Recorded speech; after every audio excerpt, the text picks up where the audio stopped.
वीर्य यदि आपने रोक दिया तो क्या टेस्टोस्टेरोन बढ़ता है?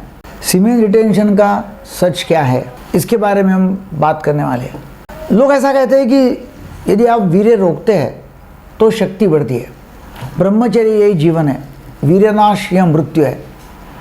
वीर्य यदि जाता है तो आप बहुत वीक हो जाते हैं, कमज़ोर हो जाते हैं, और यदि आप वीर्य रोकते हैं तो आदमी सुपर ह्यूमन बन जाता है। तो यह क्या है? ये वैज्ञानिक मनोवैज्ञानिक भ्रम है। आज हमें वैज्ञानिक दृष्टि से जानेंगे कि क्या सच में यदि वीर्यनाश आप करते नहीं है या वीर्य रोकते हैं तो टेस्टोस्टेरोन बढ़ता है या घटता है। चलो देखते हैं। बहुत लोग मानते हैं कि वीर्य रोकने से शरीर में ऊर्जा और कामशक्ति बढ़ती है। मतलब पुराने ज़माने में ऋषियों ने, मुनियों ने आयुर्वेदा में कहा है कि नहीं, वीर्य को रोको ताकि आपकी ताकत बढ़ेगी। वो वीर्य ऊपर जाता है, दिमाग में जाता है और आपकी ऊर्जा बढ़ती है। वो कहते हैं कि सीमेन ही जीवन है, इसे संभालो, मत गवाओ। ब्रह्मचर्य यही जीवन, वीर्यनाश यही मृत्यु। लेकिन सच्चाई क्या है? विज्ञान कहता है कि वीर्य में कोई ऐसा टेस्टोस्टेरोन रिजर्वायर नहीं होता जो निकलने के ही मतलब जो निकलते ही शरीर कमज़ोर हो जाता है। ऐसा टेस्टोस्टेरोन में मतलब कुछ नहीं होते रहता, वीर्य में कुछ नहीं होता है। बल्कि उल्टा सच ये है कि अगर आप सेक्स या हस्तमैथुन करते हैं तो आपका टेस्टोस्टेरोन कम नहीं होता। ऐसा कोई प्रूफ नहीं है साइंटिफिकली। शोध ये बताते हैं कि लंबे समय तक आप यदि सेक्स करते नहीं हैं तो सेक्स हार्मोन यानी कि टेस्टोस्टेरोन घट सकता है। यानी कि वीर्य रोकना ये शक्ति नहीं बढ़ाता, इच्छा बढ़ जाती है। जब आप वीर्य को रोकते हैं, आप डिले करते हैं, यानी सुख को टालना सीखते हैं, तो फिर क्या होता है? एक एक्साइटमेंट आपके अंदर बढ़ जाती है, एक्साइटमेंट बिल्ड हो जाती है। और जैसे किसी रिश्ते में आप वेट कर रहे हैं, बाद में आनंद होने वाला है, अभी आपका मिलन होने वाला है ना, वैसा उसका फीलिंग वैसा होता है। लेकिन अगर ये बहुत लंबा आप खींच जाते हैं तो इच्छा खत्म भी हो सकती है। मतलब फ्रस्ट्रेशन ज़्यादा हो गया तो इच्छा खत्म हो जाएगी। कुछ लोग इसे इतना गंभीरता से लेते हैं कि सेक्स की जगह जिम या वर्कआउट में वही एनर्जी वो डाल देते हैं, या मतलब एक सब्लिमेटेड सेक्सुअलिटी एक बन जाती है वो, कि जो धीरे धीरे कंपल्सिव हैबिट का एक रूप ले लेती है। अभी मैं बताने वाला हूँ आपको कि ऑर्गेज़म का हिप्नोथेरेपी और उसका क्या संबंध है। हिप्नोथेरेपी में देखा गया है कि आदमी बिना वीर्यस्खलन से भी ऑर्गेज़म अनुभव कर सकता है। मतलब वो चरम सीमा पे पहुंच सकता है बिना वीर्यस्खलन, क्योंकि दिमाग में मोटर मेमोरी होती है, जैसे साइकिल चलाने की याद।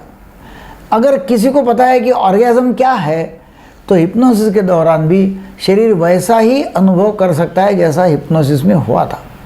इस दौरान क्या होता है कि प्रोलैक्टिन हार्मोन बढ़ता है, ठीक वैसे ही जैसे हस्तमैथुन या सेक्स के बाद बढ़ता है। यानी अनुभव असली होता है, भले ही वीर्य निकले या ना निकले। इसका मतलब ये है कि हिप्नोथेरेपी में आप ऑर्गेज़म का अनुभव दे सकते हैं बिना वीर्य के भी। अभी आप देखेंगे कि नो फैप मूवमेंट क्या है और उसकी सच्चाई क्या है। कई लोग कहते हैं कि नो फैप जैसी जो मूवमेंट है उसमें वो शामिल होते हैं और कहते हैं कि नहीं अब मन साफ लग रहा है। नो फैप मतलब वीर्य बाहर जाने नहीं देना, 1 महीना नहीं जाने देना, हस्तमैथुन नहीं करना।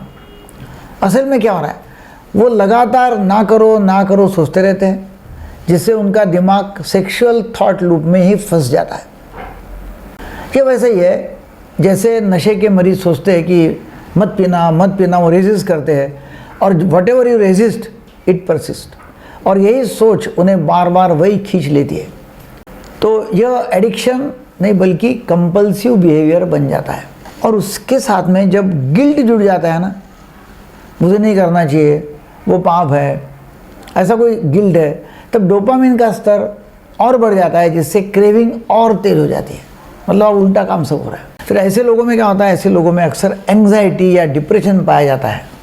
वो सेक्स का इस्तेमाल अपने उदासी से बचने के लिए करते हैं। हाँ, अगर हम अंडरलाइन डिप्रेशन का इलाज कर दे तो सेक्स की यह कंपल्सिव क्रेविंग अपने आप कम हो जाती है।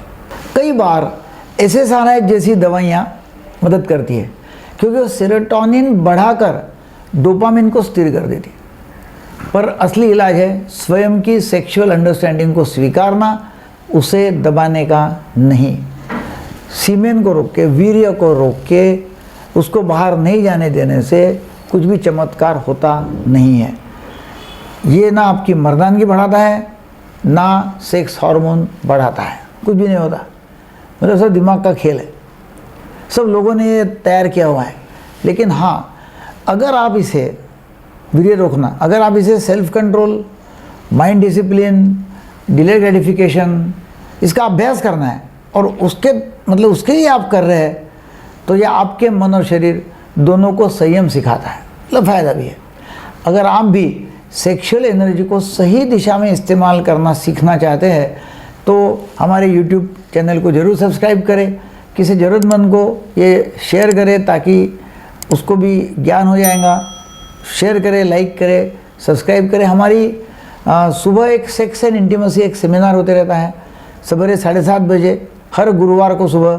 तो वहाँ मैं बताता हूँ कि सेक्सुअल पावर क्या है, स्पिरिचुअल पावर क्या है और फिर सेक्स का असली साइंस क्या है। तो ज़रूर आपने उसमें ज्वाइन करना है। मैं डॉक्टर दीपक गएकर, मन, शरीर और संबंधों के बीच सेतु बनाने वाला आपका साथी। Thank you very much.